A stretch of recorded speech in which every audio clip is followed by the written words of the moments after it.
Lapha sifunda ngokuzibonakalisa kwezingelosi kubelusi beqhamuka ezulwini. Here we find and we read about the angels appearing to these shepherds as they are watching over their flock at night. Kuyisimanga beza bezobika ngokuzalwa kwendodana kaNkulunkulu. It's amazing how this news was announced to them about the birth of the Christ. Kodwa ayibonakaliswanga kumuntu oyinkosi obusayo emhlabeni. But this was not revealed to a king who was ruling over a country or a nation at that time. Inkosi ebusayo enqabeni yayo. The king ruling there in his palace. Futhi ayibonakaliswanga le ndaba kumpristi omkhulu This was also etempelini. not shown and revealed to the high priest there in the temple. Noma ibonakaliswe kubantu abacebiwe noma abantu abasemqoka kulelozwe. Or shown and revealed to the rich and the mighty in the country. Ukubikwa kokuzalwa koMesiya obezokhula asifele esiphambanweni ngenxa yezono zethu ibonakaliswe ibikelwe abantu abangelutho abantu ababelusiza imvu zabo. But this announcement of the Messiah who was going to grow up and die for our sin, this was made to these shepherds, these low-down shepherds out there in the fields. Abantu abangelutho ababengabelusi bezimvu akekho phakathi kwethu ongumalusi wezimvu. Abantu abadelelekile laba abantu abaphansi, abantu abanyathela emqubeni njengokuba uNkulunkulu wathi kuMose, Mose khumula imbatata zakho ngoba bezingcolile umquba wezimvu. This announcement was made to low-down shepherds, unimportant people, actually despised, looked down upon. They were people that moved among the sheep and would trample in sheep dung and become dirty, just like God said to Moses as well, Moses, take off those sandals from your feet, because Moses' feet and his sandals were dirty. He had been a shepherd. Bekujwayelekile ukuthi kube abantu abangcolile. Usually they were known for being dirty. Abantu abanephunga elibi, People with a bad odor. izingubo ezinga-ayinwanga, Rough, untidy, unironed clothing. ngokomoya futhi bebengabantu abakhishelwe phandle. And spiritually speaking as well, they were an outcast people. Baziwe ngomsebenzi wabo ukuthi bangcolile. And they were known for their work that they were dirty people. Bebengenawo umsebenzi etempelini noma endaweni enobukhazikhazi. They didn't have a duty in the temple or worked in some pretty, beautiful place. Bengabantu abadelelekile. They were a despised people. Bebengatholakali besey'nkantolo noma ezindaweni eziphakemeyo.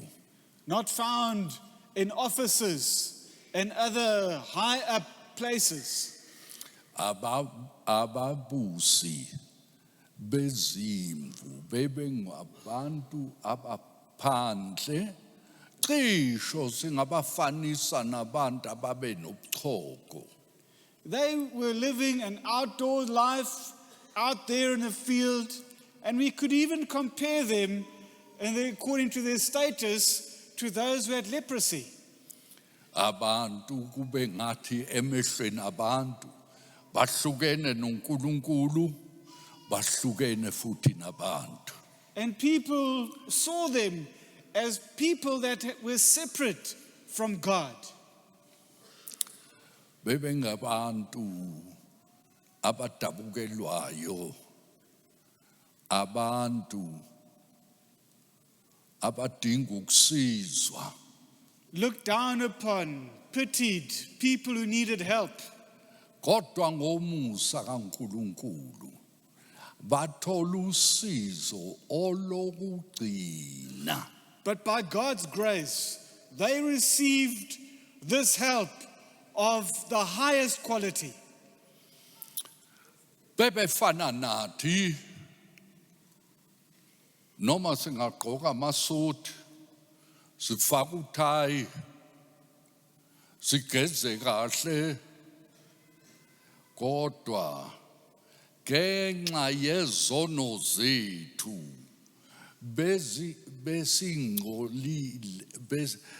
besingcolile sinuka kunabo ngenxa yobubi bethu. They were people like us. Even today, we might be hygienic, dressed in a suit, put on a tie, but spiritually speaking, we were dirty, defiled, smelling because of our sin. Singabantu abadelelekile kunabo. And actually more despised than what they were. Manje laba bantu ke babe ngabelusi bezimvu. Now these people were shepherds looking after sheep. Kodwa baphiwe umusa nenhlanhla ukuba balibone qala ihundlu likaNkulunkulu. But they were granted this privilege, this grace, that they were the first people to see with their own eyes the Lamb of God born. Isimanga leso ukuba uNkulunkulu athuma izingelozi ziyobikela lolu hlobo lwabantu. It's amazing that God sent his angels to announce these glad tidings to that kind and caliber of people. Kulaba bantu abadelelekile, abantu abangelutho, abantu abasebenza umsebenzi ophansi. To this low down group of people looked down upon, doing such a low down job. Kuthiwa kwehla uquqaba lwezingelozi ezulwini. And it is said that there was a great company of the heavenly host that appeared with the angel. Kuyashiwo ukuthi bequla ikhwaya lasezulwini. It's often said that the heavenly choir sang there. Kodwa empeleni iBhayibheli lithi bebengaculi, bebekhuluma. Lolu quqaba olukhulu belukhuluma kanye kanye lendaba engazange ikhulunywe phambili. But actually, according to the Bible, they weren't singing, they were speaking. They were saying these words. This great company of the heavenly host, they spoke as one, bringing this message that had never been uttered before. abelusi bebeshawa uvalo olukhulu ngoba lapho kuvela lolu quqaba phambi kwabo kuvela ingelosi enkulu yenkosi. Now, these shepherds were terrified when the angel of the Lord appeared to them and the glory of the Lord shone around them. They were terrified. Kusho ukuthi ukwesaba kwabo bekungesi ukwesaba nje. Kube ngathi bangeqa babaleke. They weren't just afraid, they were terrified. That means they could have just run away and tried to get away from this. Bekusebusuku kodwa khona lapho kwakhanya ngazonke ngokukhanya kwasezulwini okungukuthi ukukhanya kaNkulunkulu. It was at night, but all of a sudden there was this bright light at night, which means that was the glory of the Lord that shone around them. Thina sonke uma kungathiwa sabakhona nathi besoshaywa uvalo khona ebusuku singalindelanga kukhanya ukukhanya okukhanya ngaphezu kokukhanya kwelanga. And I think had we been there that night, we would have reacted the same and been terrified when all of a sudden at night, expecting nothing, there was this bright light brighter than the sun. Hayi lokho kwesaba ngeke sisho ukuthi bekukubi ngoba iBhayibheli liyasho ukuthi ukwesaba uNkulunkulu kuyisiqalo sokuhlakanipha. Now we won't say that that fear was something bad, because the Bible says that the fear of God is the beginning of wisdom. Kusho ukuthi lapho bekubona noma beshaya uvalo bahlangana noNkulunkulu. So there, when they saw that, even though they were terrified, they had a meeting with God.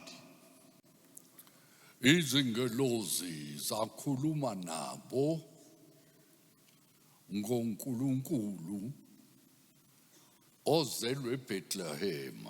And the angels spoke to them about God born in Bethlehem. Nenkazimulo yona kaNkulunkulu yabonakala kubona. And the glory of God was revealed to them. Kusho ukuthi baba nanhlanhla enkulu. So they had a great privilege. Lapha sibona ke kubikelwe ukuzalwa kwendodana kaNkulunkulu. When the birth of the Son of God was announced to them. Kuthiwa nizalelwe namhlanje. And they were told, today has been born for you. Hayi ukuthi ngizalelwe umntwana nje. Baningi abantwana babezelwe emhlabeni kodwa beqala nga ukuthi kuzalwe ingane efana nalengane. He wasn't just an ordinary child that was born. Many children had been born before then, but he was unlike any other child that had ever been born. Kodwa lengane ibizalelwe thina, ibizalelwe wena. He has been born to you, to us. Lombiko bekumbiko omkhulu ojulile ophakeme obanzi qala nga ukuthi bonakaliswe indaba enkulu kangaka. This was good news, amazing, astounding news. Nothing like this had ever happened before. when this child's birth was announced. Ziningi ingane zazalwa kubikelwe ukuthi salelwe umntwana. Many other children's births had been announced or proclaimed that a child has been born. Kodwa lengane bekuyingane engajwayelekile. Bekuyingane especially. But this was a special child, unlike any other. Futhi lengane izelwe inamagama amathathu. And when he was born with 3 names, given 3 names. This child. This child. Lengane sibikelwa amagama ayo amagama amathathu. And we are given his 3 names. Igama lokuqala uMesiya, umsindisi. He's called the Messiah, the Savior. Eyesibili Secondly, uKristu. Christ. Kristu kuchaza ogcotshiweyo, uMesiya. Christ meaning the anointed, the Messiah. Bese kuthiwa inkosi. And he's also called the Lord. Inkosi phezu kwakho konke ibusa zonke izinto. The King, the ruler over all and everyone.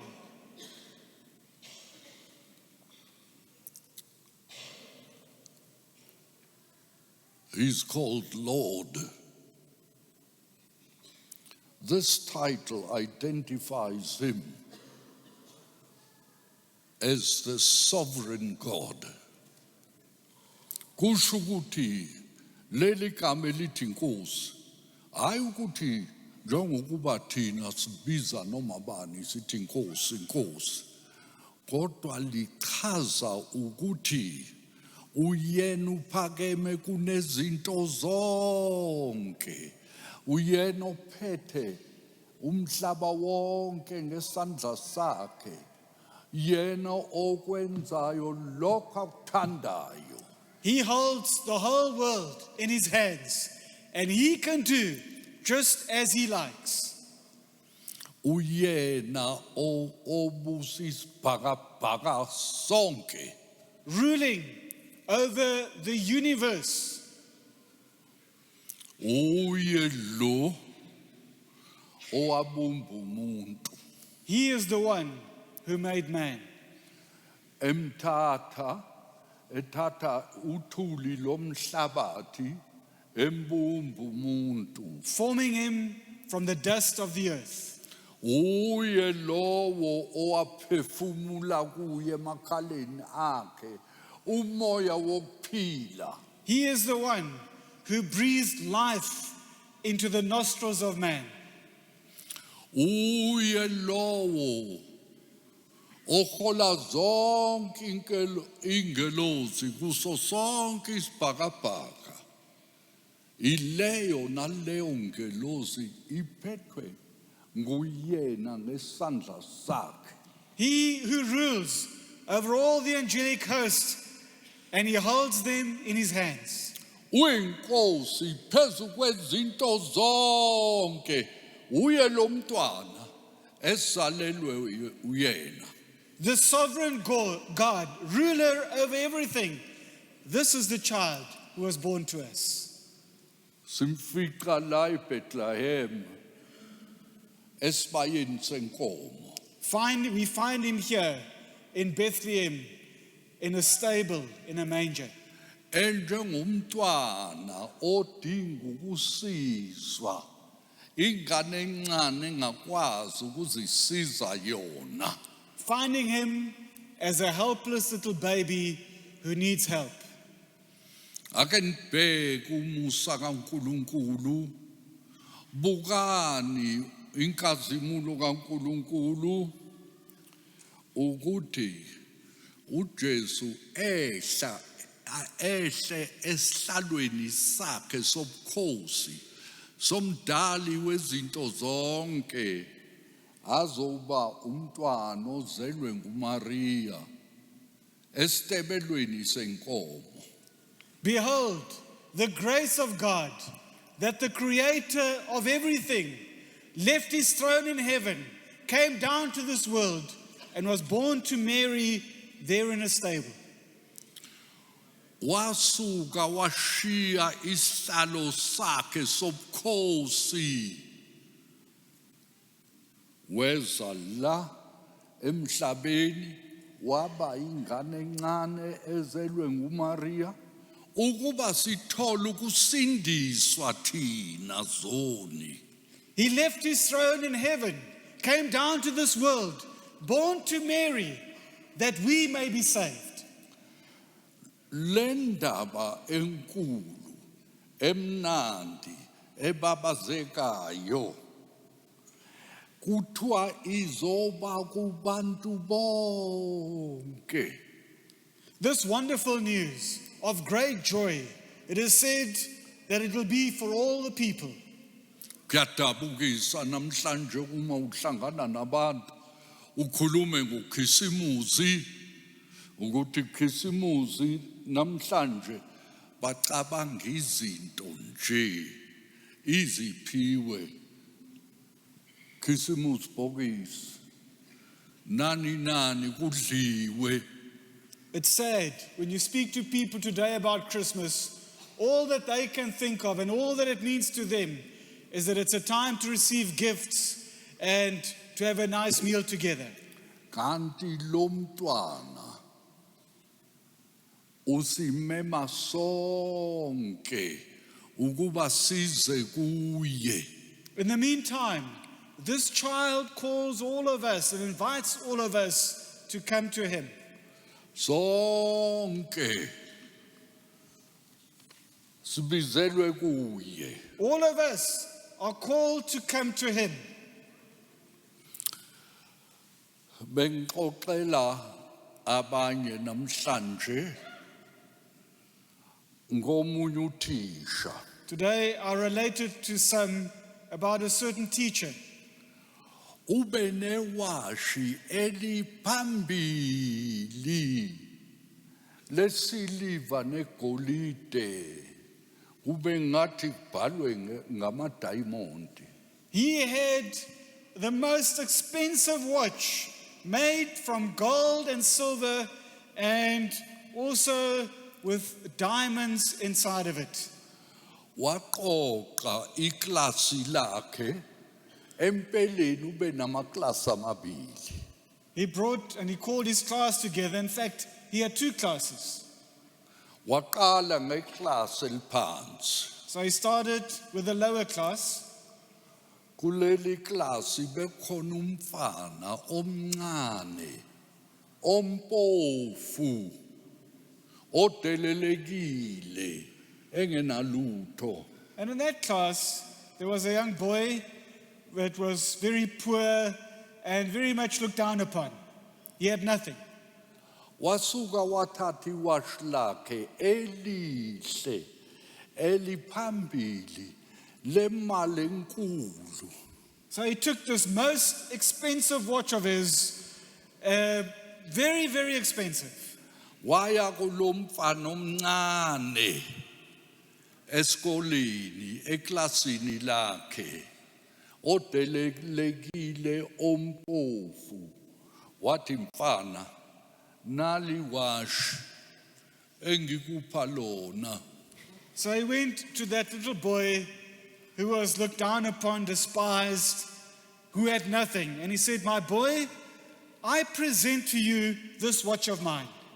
Umfana wasuka wambuka nje. The boy just looked at the teacher. Uthisha wayiseya kokwesibili ethi nali wash engikupha lona. And then the teacher went to the second learner, pupil, and said, "I want to give this watch to you." Awu naye wambuka nje wamomotheka. And that learner also just looked at the teacher, smiling. Waze eraunda iklasi lonke. until he had been to each and every pupil in that class.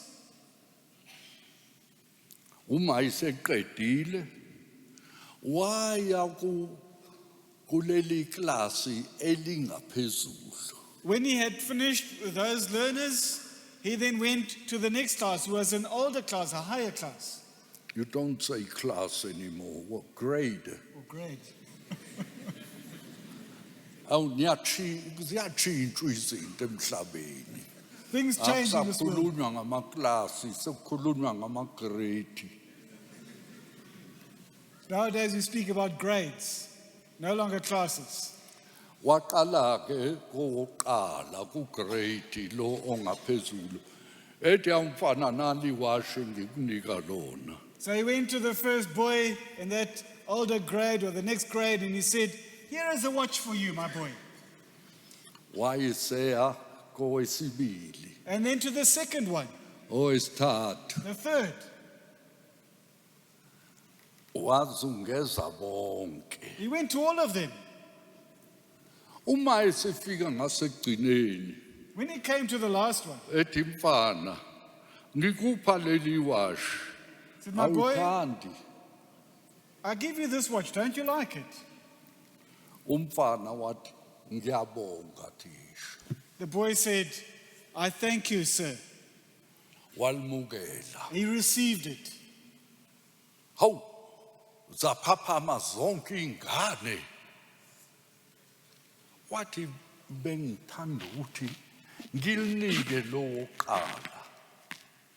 Nani nonke kodwa nilimukelanga lize limukelwe lo ngasekugcineni.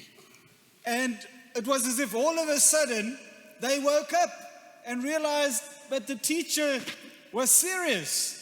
And he said, "Well, I wanted to give it to all of you. I started with that one, but only this one received it." But besingazi ukuthi usho ngempela besithi uyadlala. They said, "We didn't realize that you were serious. We thought you were joking."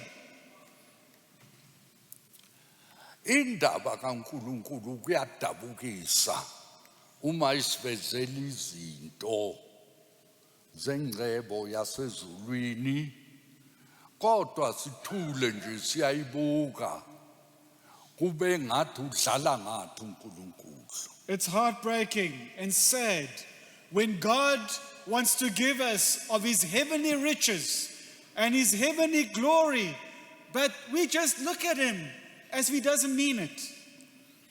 Kodwa ngiyabonga ukuthi ingelosi lapho ziqhamuka ziyibonakalise kubelusi abelusi ababathathanga njengabantu abahlekisayo. But I'm thankful that when this angelic host appeared to these angels and brought them this message, they didn't take them as people who were just making a joke. Bayimukela leyo ndaba. They received the message. Abelusi bayimukela indaba njengeqiniso elivela ezulwini. They accepted it as truth from heaven. Futhi bayimukela indaba bayithathela isinyathelo. Not only did they receive it, but they also took steps concerning it. Abashongo ukuthi ayi kwangathi isimanga lesi kodwa ayinakwenzeka ngempela. They didn't just listen to this and say, "Well, this is amazing. It's too good to be true. We can't believe that something like this could have happened. Ake siqhubeke nje seluse izimvu zethu. Let's just carry on watching over our flocks." Kodwa bayishiya izimvu zabo. Lapho izingelosi siphindele emuva. Bathi ake siye siyobona lokho esikubonile nesikuzwile. They left their flocks there. After the angels had left and gone into heaven, the shepherds said to one another, "Let's go to Bethlehem and see this thing that has happened, which the Lord has told us about. They could have rejected it. They could have said, well, that's not for me. Bebengasho ukuthi Exactly as you can do it. And maybe you are even doing it at times when God speaks to you. bebengasho ukuthi hayi lokho aqondene nami, aqondene nathi. Njenga nawe futhi mhlawumbe namanje uyasho ukuthi hayi lezi zindaba ayiqondene nami. Awindaba nje eyenzeka le eBethlehem. Oh, this just happened there in Bethlehem. Kodwa bathi ake sihambe. Sishiye izimvu siye khona eBethlehem. Sibone okwenzekile. But they said, let us leave our flocks here. Let us go to Bethlehem and see this thing that has happened. Abangabazanga. They did not doubt.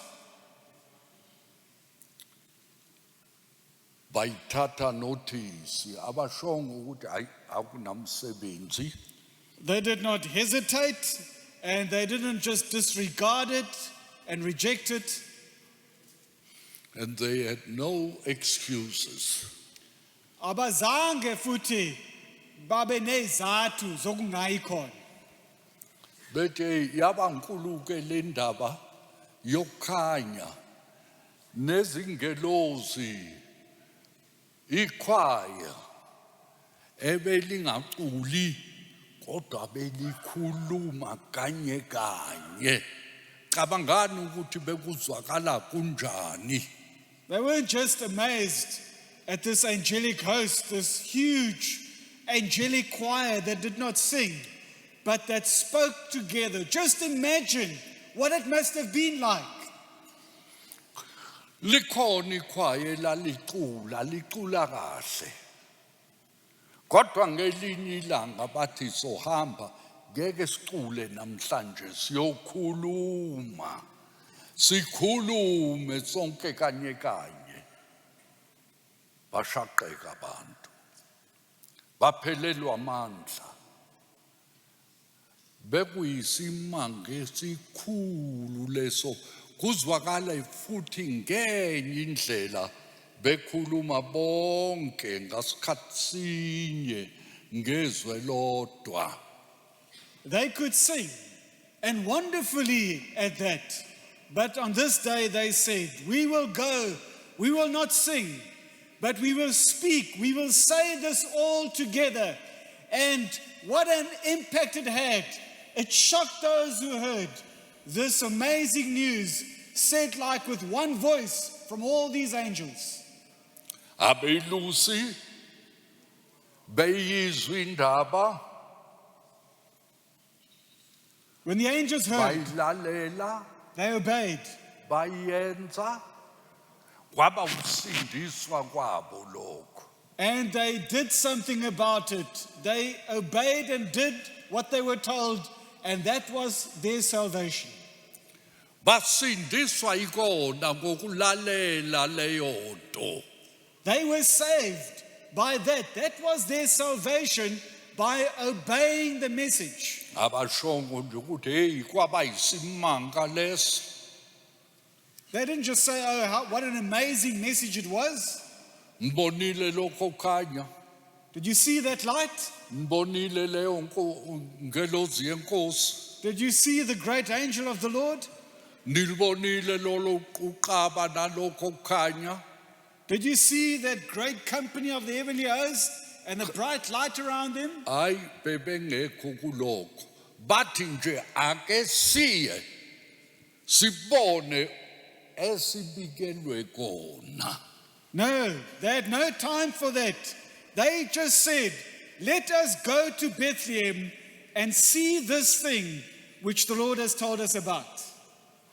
Uma uNkulunkulu ekhuluma nawe, lalela, ulalelisise, ukwenze lokho akushoyo, ngoba leyo nto uyoguqula impilo yakho. ikutshintshe nomphela ube isidalwa esisha. When God speaks to you, pay heed, obey, because that will transform your life and change you into a new person. Kufezeke lokho ukuthi uma umuntu ekuKristu Jesu uyisidalwa esisha. Okudala kudlulile konke kukusha. Where that word will come into fulfillment. If anyone is in Christ Jesus, he's a new creation. All the old has passed away. Behold, the new has come. Impilo yakho endala, impilo yakhe yonakeleyo, impilo yakhe engcolile, iyodlula konke kube kusha. Your old life, defiled, rotten, depraved, all of that will pass away and your life will become new. Kathathu izingelosi zasho zathi ningesabi. 3 times the angel said, do not be afraid. Balizwa izwi, balenza balalela. They heard the word and they obeyed. Lokho singakufunda kuMaria noJosefa nakuzo nakubona belusi. And we can learn that from Mary, from Joseph, and from these shepherds. Futhi silalele inkosi. Silalelisise silizwisise kahle iphimbo layo. And where we listen attentively to the Lord and we obey explicitly what he tells us. Sikwenze lokho akushoyo njengokuba ekushilo. That we do exactly as he has told us. Hayi ukuthi uphikisane nakho, hayi ukuthi usuke uthi hayi kanje noma kanje, vele njengokuba eshilo ukwenze. Not that we debate with him or argue and say, I don't want it to be like this, I prefer it to be like that, but that you obey him explicitly and do as he tells you. Kukhona umuntu omdala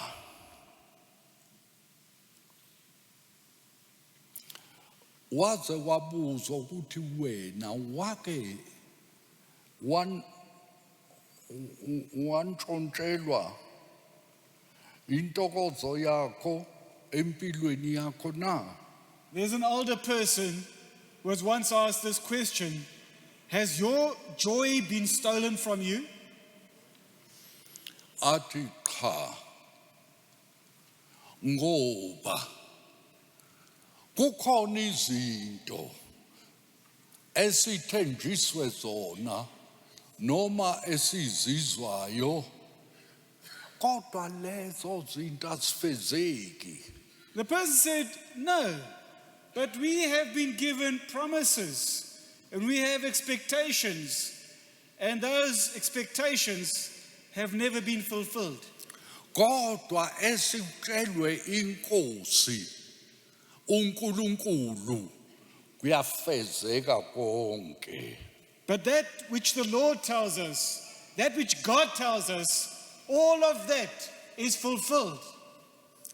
Kukhona omunye umfundisi owaxoxa ethi lapho eseyingane. There's a certain preacher who says that when he was still a child, Wahamba noyise he went with his father bezovakashela ukhulu wakubo, and they were going to visit their grandmother. grandmother. Manje uma bemvakashela ugogo wabo bekuyibanganyana ukuya khona. and they had to travel quite a distance to get to their grandmother. Uma se isikhathi sokubuya baphindele ekhaya bese kulethi kakhulu balibala kakhulu. And they spent a time there, and when they had to go back, it was quite late already. Kanti uma sebephindela emuva indlela ibidabula esiqaphozini. And on the way back, the way went through a marsh. Manje bekumanzi kudaka kukhona namanzi. So it was very wet and soggy, and at some places they had to go through water. Manje bekhona amaselesele amaningi ayekhala kube ngathi ikhwaya. And there were many frogs and toads that made a huge noise as they were singing in their frog's choir. Umfana lo omncane washaywa uvalo. And this little boy got afraid. Wathi baba akho silwane la esingasuka islimaze thina. And said, Father, is there no dangerous animal that can come and hurt us? Uyise wathi cha lutho mfana akho lutho ongaslimaza. And the father said, no, my boy, there's nothing. Don't be afraid. Wayesethatha isandla somfana wasibamba wahamba. And he took the little boy by his hand, and he walked through this marsh with him. Wayesethi bheka mntanami akukho lutho engiyokuvumela ukuba ikulimaze. He said, my boy, don't worry. I won't allow anything to hurt you. Ngisibambile isandla sakho. I'm holding you by your hand. Umfana wancibilika, umfana wakhululeka, umfana wakholwa ilento ashiwo uyise, wancibilika, wajabula, wathokoza, lwaphela uvalo. And then that boy relaxed. You could sense that he was at ease.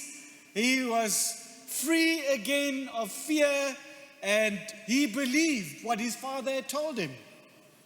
Bekubonakala nasebusweni bakhe ukuthi ukhululekile. And was even visible on his face that he was quite free from any fear or worries. Ethi ubaba usiphethe isandla sami, usibambile isandla sami. Saying, my father is holding my hand. Niyabona kunjalo ke uma sihamba nobaba osezulwini. You see, it's exactly the same when we walk with our Heavenly Father. Noma kungaba mnyama bhuqe, Even if it may be pitch black, noma sizwa ukukhala izilwane zasendle, even if we hear unearthly noises or noises from all types of animals, uma ubaba esezulwini ebamba isandla sethu asinakulinyazwa lutho, akufanele ukuthi sibe nokuthula, sibe nokwesaba, kodwa sibe nokuthula. when our Heavenly Father holds our hand, we ought to have no fear and no worries, but only have peace. Uma sifunda iBhayibheli, When we read the Bible, kuthiwa ikhathi ezingamakhulu amathathu namashumi ayisithupha nasithupha 366 times kuyashiwo ukuthi ungesabi. It is said in the Bible, do not fear. Even to men, even a man can fear. Ngisho nendoda ingesabi.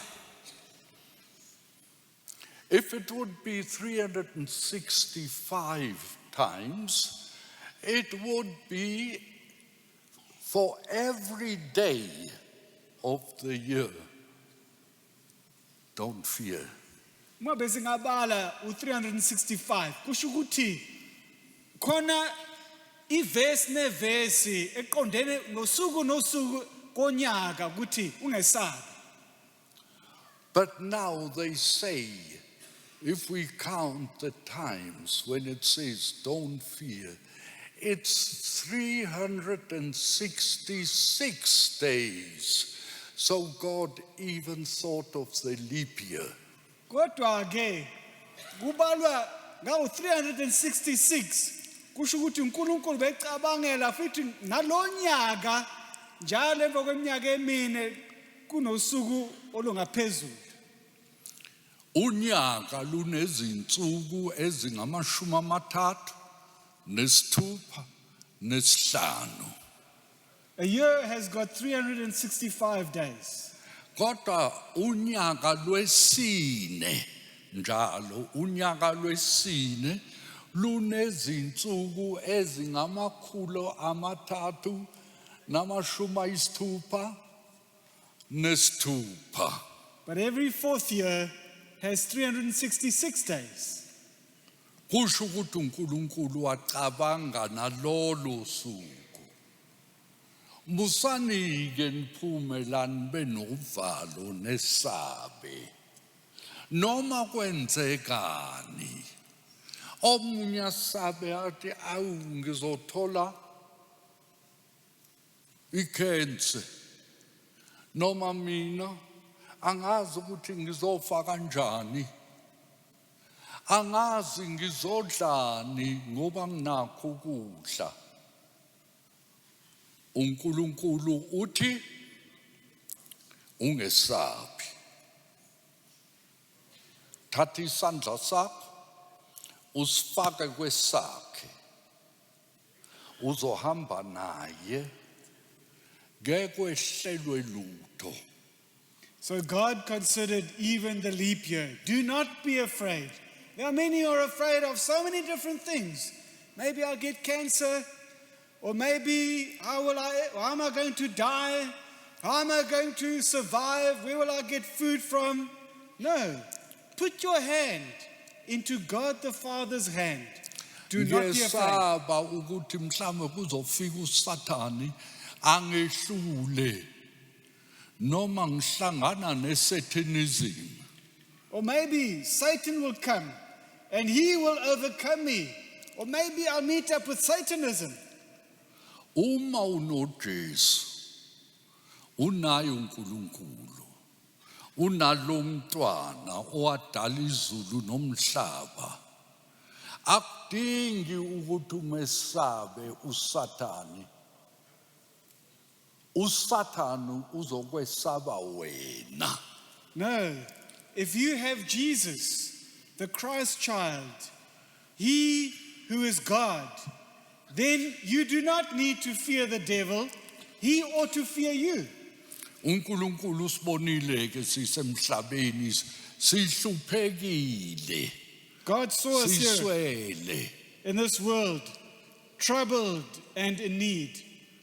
Kodwa uJesu wasuka washiya isihlalo sobukhosi weza waba umntwana wangena kuMaria wazalwa nguMaria wahlala nathi waba umuntu ukuba ngaye sisizakale singadingi ukwesaba. But God left his throne in heaven. The Lord Jesus came down to earth, was born of Mary, became a child, grew up, was flesh, so that you and I may be helped and may be saved, that we should not fear.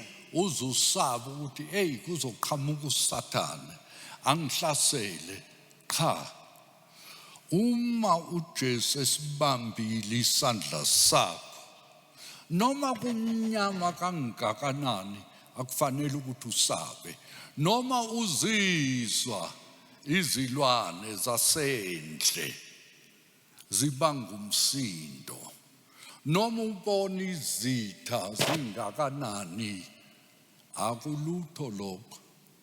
Wena methemba uNkulunkulu, uhlale kuye, uhlale kulomntwana, khona ikusasa lakho liyoba lihle. If your hand is in his hand, then you do not need to fear anything, even though it may be pitch black with darkness, even though you hear all these noises of wild animals, even if you see all the enemies. If your hand is in his hand, there's no need for you to fear. Ake sithoba amakhanda ethu sithandaze. Let's bow our heads and pray. Nkosi siyabonga We thank you, Lord, ngokuqhamuka kwakho nokufika kwakho lapha emhlabeni. for your coming into this world. Noma abelusi beshaya uvalo, kanti wena uthi ningesabi, ngingibikela izindaba ezimnandi, nizalelwe umsindisi uKristu oyinkosi. And when those shepherds were terrified, you said, "Do not be afraid. Today I bring you good news of great joy, that for you a Savior has been born, the Christ the Lord." Kusho ukuthi lamagama amathathu bekufanele ukuthi aqede konke ukwesaba, konke esingabhekana nakho. Your three names, Lord, ought to bring to an end and eradicate all fear, no matter what it is that we may have to face. Amen.